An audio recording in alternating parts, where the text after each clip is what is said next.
today's topic about the telescope,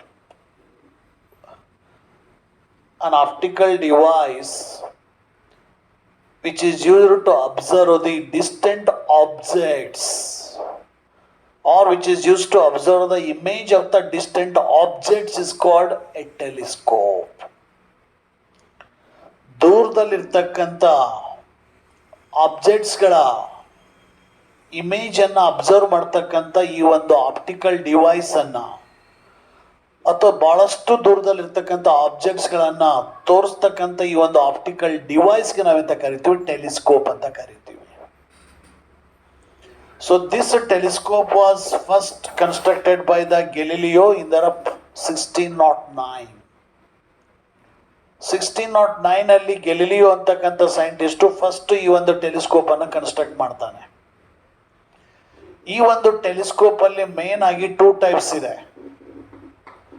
one is refracting telescope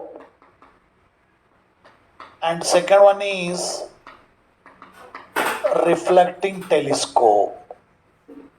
one is refracting telescope and second one is reflecting telescope. The telescope in which lens is used as an objective, the telescope in which lens is used as an objective and in which a refraction takes place is called refracting telescope. ಯಾವೊಂದು telescope ಅಲ್ಲಿ lens ಅನ್ನು objective ಆಗಿ use ಮಾಡ್ತೀವೋ, lens ಅನ್ನು objective ಆಗಿ use ಮಾಡಬೇಕು. ಹಾಗಾಗಿ ಆ ಲೈಟ್, ಒಂದು ಲೆನ್ಸ್ ಮೂಲಕ ಲೈಟ್ ಅನ್ನು ಪಾಸ್ ಮಾಡಿದಾಗ ರಿಫ್ರಾಕ್ಷನ್ ಆಗಿ ಅಲ್ಲಿ ಇದು ಇಮೇಜ್ ಕಾಣ್ತಾ ಇರುತ್ತೆ ಡಿಸ್ಟೆಂಟ್ ಆಬ್ಜೆಕ್ಟ್. ಸೊ ಅಂತ ಒಂದು ಟೆಲಿಸ್ಕೋಪ್ಗೆ ನಾವು ರಿಫ್ರಾಕ್ಟಿಂಗ್ ಟೆಲಿಸ್ಕೋಪ್ ಅಂತೀವಿ. ಹಾಗೇನೆ the telescope in which parabolic concave mirror is used as an objective and in which reflection takes place is called reflecting telescope. ಯಾವೊಂದು ಟೆಲಿಸ್ಕೋಪ್ ಅಲ್ಲಿ ಪ್ಯಾರಾಬಲಿಕ್ ಕಾನ್ಕೇವ್ ಮಿರರ್ ಅನ್ನ ಆಸ್ ಎ ಆಬ್ಜೆಕ್ಟಿವ್ ಆಗಿ use ಮಾಡಬೇಕು, ಆಗಲೇ ಲೈಟನ್ನು pass ಮಾಡಿದಾಗ ರಿಫ್ಲೆಕ್ಷನ್ ಆಗಿ ಆ ಡಿಸ್ಟೆಂಟ್ ಆಬ್ಜೆಕ್ಟ್ನ ಇಮೇಜ್ ಕಾಣ್ತಾ ಇರುತ್ತೆ. ಸೊ ಅಂಥ ಒಂದು ಟೆಲಿಸ್ಕೋಪ್ಗೆ ರಿಫ್ಲೆಕ್ಟಿಂಗ್ ಟೆಲಿಸ್ಕೋಪ್ ಅಂತ ಕರಿತೀವಿ. ಹಾಗಾದ್ರೆ ಆಬ್ಜೆಕ್ಟಿವ್ ಅಂದ್ರೆ ಏನು? The lens or mirror which is towards the object is called objective. ಯಾವೊಂದು ಲೆನ್ಸು ಅಥವಾ ಮಿರರು ಈ ಒಂದು ಆಬ್ಜೆಕ್ಟ್ ಕಡೆಗೆ ಹತ್ತಿರ ಇರುತ್ತೋ, ಆಬ್ಜೆಕ್ಟ್ ಅಂದರೆ ಡಿಸ್ಟೆಂಟ್ ಆಬ್ಜೆಕ್ಟ್, ಸ್ಟಾರ್ಸ್ ಆಗಿರ್ಬೋದು, ಪ್ಲಾನೆಟ್ಸ್ ಆಗಿರ್ಬೋದು, ಆ ಡಿಸ್ಟೆಂಟ್ ಆಬ್ಜೆಕ್ಟ್ ಕಡೆಗೆ ಇರ್ತಕ್ಕಂಥ ಲೆನ್ಸ್ ಅಥವಾ ಮಿರರನ್ನು ಆಬ್ಜೆಕ್ಟಿವ್ ಅಂತ ಕರಿತೀವಿ. The lens which is towards the eye is called eyepiece. ಯಾವೊಂದು ಲೆನ್ಸ್ ಐ ಹತ್ರ ಇರುತ್ತೋ, ನಮ್ಮ ಕಣ್ಣು ಹತ್ರ ಇರುತ್ತೋ ಅಂಥ ಒಂದು ಲೆನ್ಸ್ಗೆ ಐ ಪೀಸ್ ಅಂತ ಕರಿತೀವಿ. ಈ ರೀತಿ ಮೇನ್ ಆಗಿ ಈ ಒಂದು ಟೆಲಿಸ್ಕೋಪಲ್ಲಿ ಆಬ್ಜೆಕ್ಟಿವ್ ಮತ್ತು ಐ ಪೀಸ್ ಅಂತಕ್ಕಂಥವು ಇರ್ತವೆ. So this refracting telescope is again classified into 2 types. One is astronomical telescope and second one is terrestrial telescope. Refracting telescope is again classified into 2 types. One is astronomical telescope and another one is the terrestrial telescope. The refracting telescope in which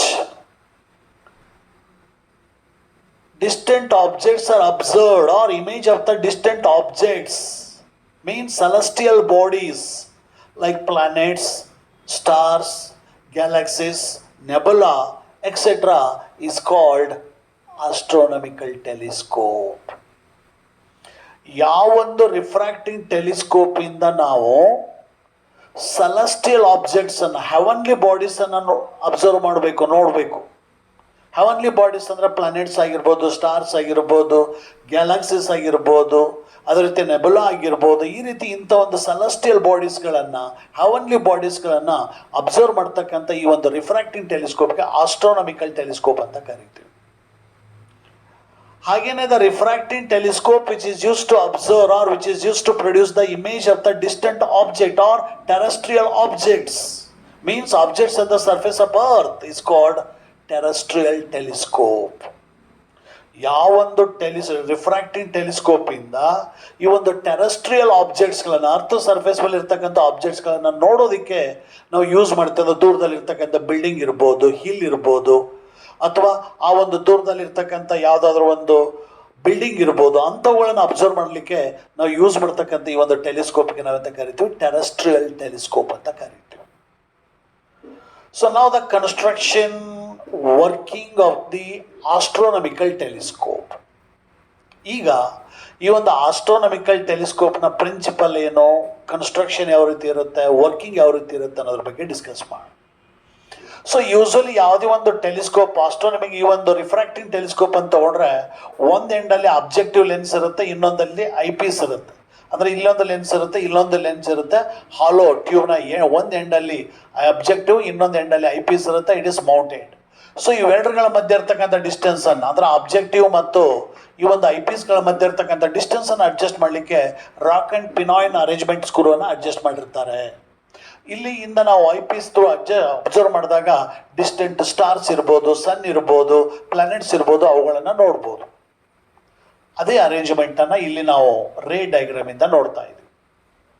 so ಇಲ್ಲಿ ಓ ಅಂತ ಇತ್ತಲ್ಲ, ಇದು O means objective lens, means larger focal length and larger aperture of the converging lens, achromatic converging lens ಇದೆ. It is fixed at the one end of the hollow tube. And a small aperture and smaller focal length of the another converging lens is mounted at the another end of the hollow tube. ಇಲ್ಲಿ small focal length ಮತ್ತು small IP, ಆ ಒಂದು focal length ಮತ್ತು small aperture ಇರ್ತಕ್ಕಂಥ ಇನ್ನೊಂದು converging lens ಅನ್ನ ನಾವು I lens ಅಂತ ಕರಿತೀವಿ ಅಥವಾ ಐ ಪೀಸ್ ಅಂತ ಕರಿತೀವಿ. ಅದನ್ನ ಈ ಒಂದು ಹಾಲೋ ಟ್ಯೂಬ್ನ ಇನ್ನೊಂದು ಎಂಡಲ್ಲಿ ಫಿಕ್ಸ್ ಮಾಡಿರ್ತೀವಿ. Focal length of the eye lens is denoted by Fe and focal length of the objective lens is denoted by Fo. And distance between these two lenses is nothing but length of the telescope. So this length of the telescope L is equal to Fo plus Fe, sum of the focal length of the objective and sum of the focal length of the eyepiece is equal to length of the telescope ಆಗುತ್ತೆ. So ಈಗ ಇದು ಯಾವ principal ಮೇಲೆ work ಆಗುತ್ತೆ ಅನ್ನೋದನ್ನು ನೋಡೋಣ. ಇಲ್ಲಿ the inverted, magnified and virtual image produced by refraction through the lenses is the principle.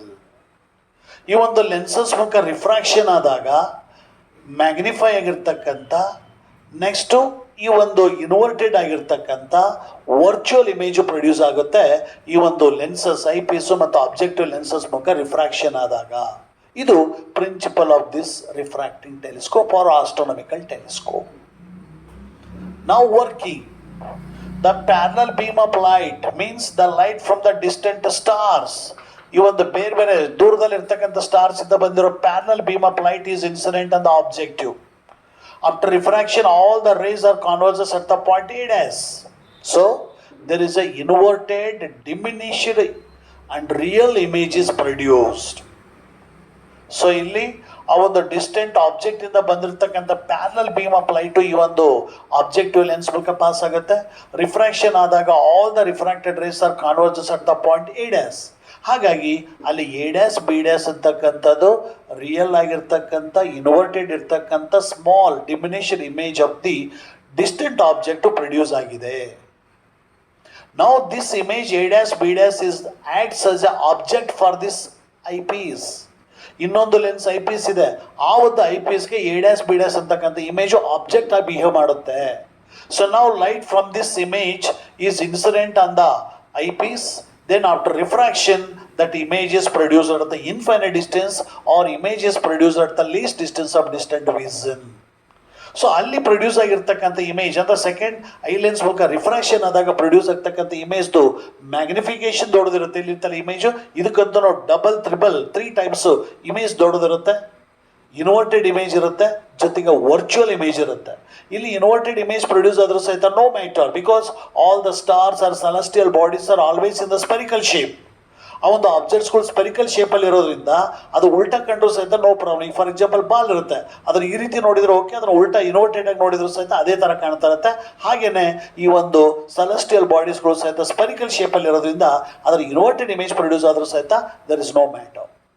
ಈ ರೀತಿ ಆ ಒಂದು final magnified virtual and inverted image is produced at the infinite distance or at the least distance of the distant vision by this eyepiece. ಇದು working. ಹಾಗಾದ್ರೆ ಈ ಒಂದು ಟೆಲಿಸ್ಕೋಪ್ದು magnifying power ಬೇಕು. ಹಾಗಾದ್ರೆ ಮ್ಯಾಗ್ನಿಫೈಯಿಂಗ್ ಪವರ್ ಬೇಕು ಅಂತಂದ್ರೆ ಸೊ ಇಲ್ಲಿ the ratio of angle subtended the image produced by the eye to the angle subtended at the object is called magnifying power of the telescope. M is equal to beta divided by alpha. Beta ಅಂದರೆ ಈ I ಹತ್ರ ಈ ಒಂದು image ಐತಲ್ಲ, ಇಮೇಜಿಂದ produce ಆಗಿರ್ತಕ್ಕಂಥ angle ಬೀಟಾನ ಈ ಆಬ್ಜೆಕ್ಟಿಂದ ಪ್ರೊಡ್ಯೂಸ್ ಆಗಿರ್ತಕ್ಕಂಥ ಆ್ಯಂಗಲ್ ಆಲ್ಫಾದಿಂದ ಡಿವೈಡ್ ಮಾಡಿದರೆ ಅದೇ ಟೆಲಿಸ್ಕೋಪ್ದು ಮ್ಯಾಗ್ನಿಫೈಯಿಂಗ್ ಪವರ್ ಸಿಗುತ್ತೆ. That is M is equal to beta divide by alpha. ಇದನ್ನು ಸಿಂಪ್ಲಿಫೈ ಮಾಡಿದರೆ we get M is equal to F O divided by F E. FO is the focal length of the objective and FE is the focal length of the eyepiece when the image at infinity. ಈ ಒಂದು image infinite ಡಿಸ್ಟೆನ್ಸಲ್ಲಿ produce ಆದಾಗ ಆ ಟೆಲಿಸ್ಕೋಪ್ದು magnifying ಪವರನ್ನು calculate ಮಾಡ್ತೀವಿ. M equal to F O divide by F E. Actually minus F O divide by F E produce ಆಗುತ್ತೆ. That minus indicates inverted image is produced. ಅಲ್ಲಿ inverted image produce ಆಗೋದನ್ನು minus sign indicate ಮಾಡುತ್ತೆ, ಆ ಮೈನಸನ್ನು ಬರೆದಿಲ್ಲ. ಹಾಗಾದರೆ ಇಲ್ಲಿ M ಮತ್ತು ಎಫ್ ಓ ಡೈರೆಕ್ಟ್ಲಿ ಇದೆ, ಎಮ್ ಮತ್ತು ಎಫ್ ಇ ಇನ್ವರ್ಸ್ಲಿ ಇದೆ. ಅಂದರೆ larger focal length of the ಆಬ್ಜೆಕ್ಟಿವನ್ನು ಯೂಸ್ ಮಾಡೋದ್ರಿಂದ ಮತ್ತು smaller focal length of the ಐ ಪೀಸನ್ನು ಯೂಸ್ ಮಾಡೋದ್ರಿಂದ ಆ ಒಂದು ಟೆಲಿಸ್ಕೋಪ್ದು ಮ್ಯಾಗ್ನಿಫೈಯಿಂಗ್ ಪವರು ಇನ್ಕ್ರೀಸ್ ಆಗುತ್ತೆ. ಹಾಗಾಗಿ M is equal to F O divide by F E. Similarly, m is equal to f4 divided by fe into bracket 1 plus fe divided by d when the image is produced at least distance of distant vision. ಅಂದರೆ ಈ ಒಂದು ಎಲ್ಲ ರೇಸ್ಗಳು ಇಲ್ಲಿ particular ಪಾಯಿಂಟಲ್ಲಿ coincide ಆಗಬೇಕು. ಈ ರೀತಿ coincide ಆದಾಗ ಈ ಒಂದು least distance of the distant ವಿಷನಲ್ಲಿ ಅದು ಕ್ಯಾಪಿಟಲ್ ಡಿ ಐ ಮತ್ತು ಆ ಒಂದು ಇಮೇಜ್ಗಳ ಫೈನಲ್ ಇಮೇಜ್ಗಳ ಮಧ್ಯೆ ಇರ್ತಕ್ಕಂಥ ಡಿಸ್ಟೆನ್ಸನ್ನು ಕ್ಯಾಪಿಟಲ್ ಡಿ ಅಂತ ಕರಿತೀವಿ. ಈ ರೀತಿ least distance of distant vision ಅಂದರೆ ಆ ಒಂದು least distance of the distant vision of the human eye is the 25 centimetre ಇದೆ. ಆ 25 ಸೆಂಟಿಮೀಟರ್ ಡಿಸ್ಟೆನ್ಸಲ್ಲಿ ಪ್ರೊಡ್ಯೂಸ್ ಆಗಿರ್ತಕ್ಕಂಥ ಫೈನಲ್ ಇಮೇಜನ್ನು ತಗೊಂಡು ಆ ಒಂದು ಟೆಲಿಸ್ಕೋಪ್ದು ನಾವು ಮ್ಯಾಗ್ನಿಫೈಯಿಂಗ್ ಪವರ್ ಬೇಕು ಅಂದರೆ M is equal to F O divide by F E into bracket 1 plus F E divided by D with the image at infinite distance. ಈ ರೀತಿ image at the least distance of distant vision. Image infinite ಡಿಸ್ಟೆನ್ಸಲ್ಲಿ ಇದ್ದಾಗ M equal to F O divide by F E. Image at the least distance of distant ವಿಷನಲ್ಲಿ ಇದ್ದಾಗ M is equal to F O divide by F E into bracket 1 plus F E divided by D. ಇಲ್ಲಿನೂ ಸಹಿತ minus ಬರುತ್ತೆ because inverted image, so that sign is neglected. Okay, this is about astronomical telescope.